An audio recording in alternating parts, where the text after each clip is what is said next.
mecanism, doar și atâta tot. N-am rea intenție să nu respect pe cineva. Și domnul Dan Pop zice, păi, deci, de câte ori se vorbește despre Perez, bă, du-te mă, că mai sapă și acolo și sapă acolo, dar de ce nu verifica și Casa Iancu și aia și aia? Mai haideți să vă spun ceva, că m-ați pornit. Păi două lucruri foarte tare o să vă spun, că am început să verific și Casa Iancu și aia și, cum se numește, Crama. Și acum înțeleg eu de ce vă deranjează acest om. Că acum înțeleg eu cine cu dedicație trebuia să primească acea cramă. Așa cred. Încă n-am investigat până în capăt. Și de ce de la un preț de milioane de euro putea coborî ca să mă trășiți între voi crama? Știu ce ați făcut la fostul restaurant Dunărea, unde domnul Perez a cumpărat. Păi, domnul Pop, hai să vă spun eu ceva ce poate nu știți sau știți. Dar nimeni din presă n-a fost interesat. Păi știți că acolo ați radiat imobilul din oficiu, cum că proprietarul a murit și el nu e mort? Domnul, da, eu vă mulțumesc. Aveți grijă, știți cum sunt eu, ca mumia. Nu zgândăriți mumia, că mi-ați servit-o. Băi, du-te să vezi. Păi am dus și am văzut eu licitațiile, cine a participat, cine a vrut și acum, dați că după ce terminăm cu Haracek, vin și cu celelalte două. Și să vedeți cum primăria, atenție oameni buni, primăria a inventat că omul, proprietarul vechi, nu doamna Rodica ce avea restaurantul Dunărea în centru vechi, că era o casă naționalizată, proprietarul a murit. Mă, că a murit. O mătrășim noi în centru vechi, noi mafia, flămândocii. A murit, o radiem din CF și o luăm lui Perez. E că Perez a venit cu actul că omul trăiește. A, ce ziceți? Mă, dar cine v-a pus să mă scormoniți ca pe mumia? Că am descoperit. Și am descoperit și acolo. A, e tare. Deci vin cu... E tare. E tare, am subiect. Până de Paști nu mai fac probleme. Dar ce am descoperit aici nou? Deci vine de la Inspectoratul de Stat în Construcții domnul Arpad Virac și îmi spune la telefon că vina cel puțin, culpa e comună, e pentru prima oară, se spune acest lucru. Vine domnul Ioan Marchi, șeful de la Cultură, care e un artist. Nu-l mai puteți contesta, nu-l puteți nega, nu-l puteți acoperi în molosurile voastre scoase din centru vechi. Vine și spune că acea clădire, Casa Haracek, unde se lucrează fără autorizație de construcție, nu mai mințiți că există autorizație de construcție, că există autorizație de construcție în sensul reparării elementelor de siguranță și care ar putea pune în pericol cetățenii. Adică aveți autorizație acolo, nu să zugrăviți, nu să tencuiți, nu să schimbați voi ornamente. Aveți autorizație la Școala Populară de Artă să reparați astfel încât, mai pe înțelesul oamenilor, trebuie să reparați clădirea cât să nu cadă în capul oamenilor. Atât, în rest n-aveți voie. Deci nu mai e o altă minciună, dar nu interesează presa care s-a ocupat de acest caz, nu, asta nu. Pentru că v-am arătat hârtia, dovada de la domnul Marchi, în care se spune, acolo s-au depășit, lucrările depășesc stadiul de specialitate prin care se pune la care de stadiu de punere în siguranță a clădirii. Și se depășesc înseamnă că se fac lucrări fără aviz de la minister, de la monumente, fără autorizație de construcție și așa mai departe. Minte în cerc, minte primăria, minte inspectoratul, în construcții minte directorul de la Școala Populară, mint toți. Asta nu interesează pe nimeni, că doar am găsit vinovatul, prostul Perez. L-am găsit și să plătească el 500 de milioane. Că noi suntem șmecheri toți și am găsit unul care nu-i de-a nostru. Și atunci, dacă nu-i de-a nostru, dă-i pace. Că am vrut să-i furăm Dunărea, spațiul unde a fost Dunărea cândva, am inventat că omul-i mor, dar omul trăiește, n-am putut să-i luăm licitația de la Crama veche, ăla, beciul ăla, lângă sediul biroului parlamentar a domnului Cătălin Cherecheș. Bă, dar hai acum să-i punem în cârcă. Și o să vă arăt eu cele 3 elemente la un moment dat. De ce? Unde le-a dejucat Perez planul de miliarde de dolari, de milioane, iertați-mă, de dolari, care trebuiau să se facă niște dedicații acolo. Așa cum se fac dedicații la drumuri cu Bârsan, așa cum s-au făcut dedicații la toate lucrările de în Baia Mare, așa cum s-au făcut cu dedicații Centrul Millennium și așa mai departe. Despre mafia Centrul Vechi am mai scris și cred că voi vorbi foarte multă vreme de acum încolo. Bun, a venit și domnul Emil Marinescu. Pentru prima oară cineva din Consiliul Județean Maramureș spune: acolo s-a greșit. Trebuiau cei de la muzeu să proptească zidul. Iată, un alt element nou. Pe urmă, vreau să vă spun, mâine vom face un interviu cu domnul Ișvan Ludeșer pe această temă. Opinia dânsului, l-am sunat înainte de a intra acum în emisie, era că domnul, v-am spus, că domnul Perez a pus la dispoziție 6 muncitori. Așa-i, dar problema e falsă. Vreau să vă spun că un om foarte important astăzi mi-a pregătit o documentație, mi pregătește pentru mâine cu legea construcției.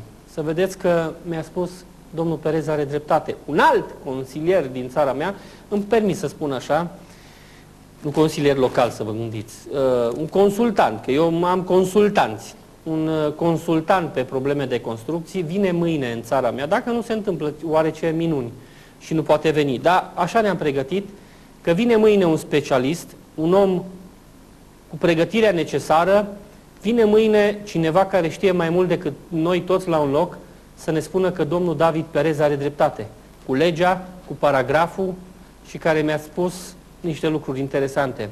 Probabil în această săptămână conturăm acest demers jurnalistic și putem trage concluziile pe care nu vor ca dumneavoastră să le știți autoritățile, nu vor autoritățile ca presa să le știe și o parte din presă nu vrea să vorbească despre ele pentru că e greu să te bați cu toți, e greu să fii împotriva tuturor și să vezi că toți sunt împotriva ta. Sigur, în țara mea lucrurile se schimbă și noi nu avem nicio problemă. Atâta timp cât v-am prezentat aici, și asta e toată, în fiecare, fac cu toată maculatura asta emisiunea, atâta timp cât am aici vreo 80 și ceva de documente, inclusiv martori, am citit declarațiile martorilor care spun că cei de la muzeu ne-au pus să săpăm 3 sau 4 metri.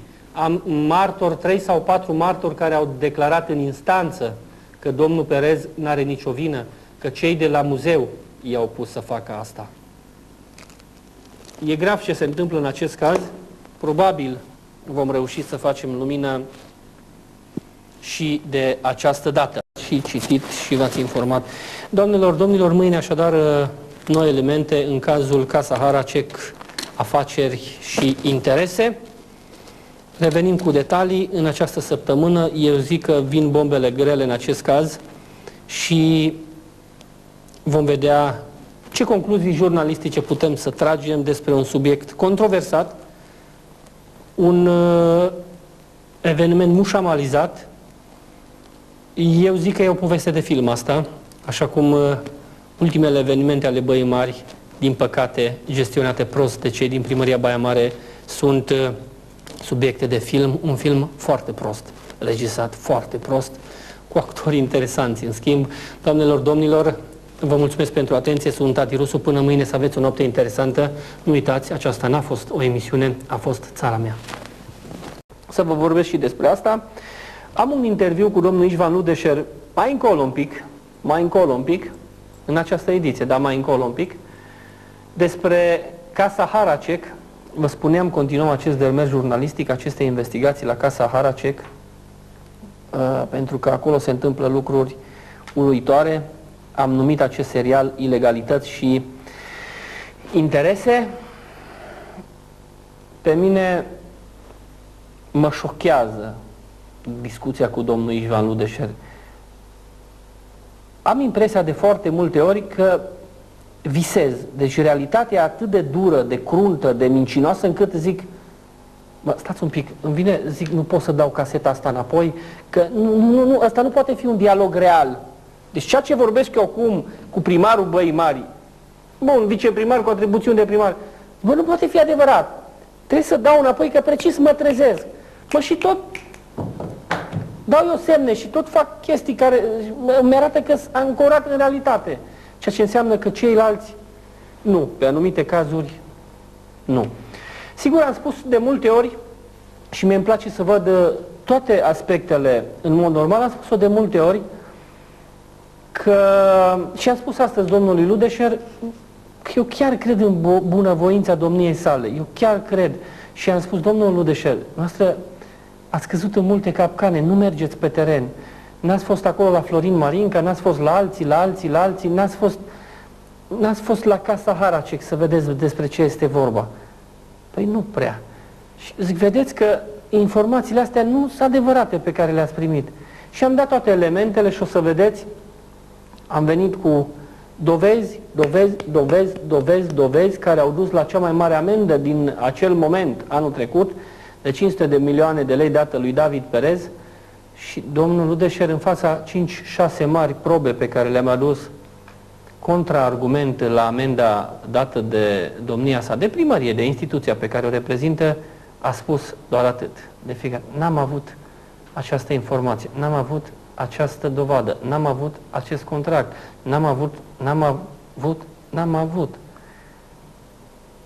Dar l-am amendat pe om cu 500 de milioane de lei. E ca și cum îmi dă mie o amendă de circulație, dar nimeni nu poate dovedi că am condus mașina, că am produs un accident, că am fost vinovat, că am trecut pe roșu. Dar lasă-mă că așa am auzit noi că ai făcut. Că mi s-a spus mie că. Și apoi du-te în instanță și spune ălora că tu n-ai mașină, că tu n-ai permis, că ai un alibi, că n-ai fost acolo, că n-ai accidentat, că n-ai trecut pe roșu. Bă, dar nu poți tu să faci treaba asta înainte să mă amendezi? Să vii să întreb, bă, l-ați văzut pe Adi Rusu conducând? Ați văzut că a trecut pe roșu? Ați văzut accidentând? Ați văzut? Nu. Gata. Sau da. Și atunci, amenda. Este incredibil cum se lucrează în România, incredibil ce se întâmplă. Vom avea acest interviu, vom vorbi și o să dăm și materialul cu domnul Ișvan Ludeșer, dacă îl avem pregătit, Răducu. O să vedeți că a mers pe fir, vă zic din nou subiectul foarte, foarte pe scurt, la Casa Haracek, unde are sediu Școala Populară de Artă, la parter David Perez, cetățean izraelian, sus Școala Populară de Artă. Fac o convenție, cele două părți, despre care domnul Ludeșer zice, n-am știut. Cele două părți fac un contract cu muzeul. Muzeul își asumă calitatea și siguranța lucrărilor. Muzeul își asumă și garantează pentru pregătirea profesională a săpătorilor. Domnul Ivan Ludeșer zice, n-am știut la momentul când am dat amenda de 500 de milioane de lei vechi acest lucru. Inspectoratul de stat în construcții trimite primăriei o adresă prin care spune că cei de la muzeu au greșit când au săpat până la 2 metri și 10, neproptind șanțul după 1,50. Domnul Ludeșer n-a știut acest lucru. Șanțul neasigurat a dus la prăbușirea peretelui. Legea construcțiilor spun că și în acest caz constructorul răspunde. Domnul Ludeșer n-a știut. I-au dat amendă lui David Perez că el a mai rămas. Că restul sunt frați. Frați. Și atât. Un interviu care arată o stare de fapt incredibilă. Eu cred că domnul Ludeșer este bine intenționat, chiar dacă unii spun că nu.